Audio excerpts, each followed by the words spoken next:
یہ وقتی طور پر کفریہ کلمہ کہنا بھی جائز ہے۔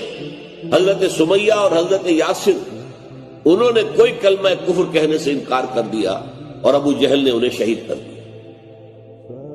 حضرت سمیہ کو برہنہ کیا ہے بیٹے کے سامنے، بیٹا عمار اسے ایک ستون کے ساتھ باندھا ہوا ہے کہ سامنے ماں کو برہنہ۔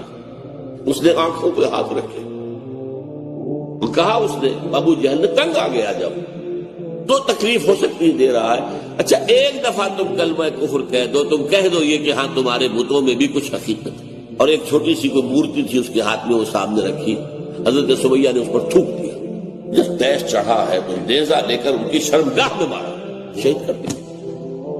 حضرت یاسر ان سے بھی یہی کہا، ایک دفعہ بھی کہہ دو تو میں چھوڑ دوں گا نہیں۔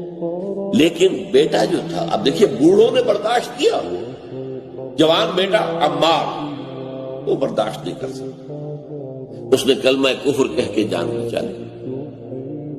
لیکن پھر اتنا صدمہ ہوا کہ اپنے آپ کو ایک ستون سے باندھ لیا کہ جب تک حضور آ کر نہیں کھولیں گے میں اب یہیں پر اپنی جان دے دوں۔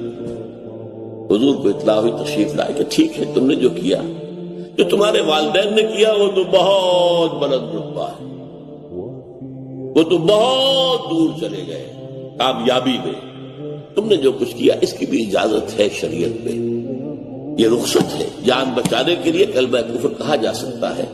اور یہ سورہ بقرہ کے اندر موجود ہے۔ دل ایمان پر جمع رہے لیکن صرف جان بچانے کے لیے کلمہ کفر کہہ دیا جائے تو اجازت ہے۔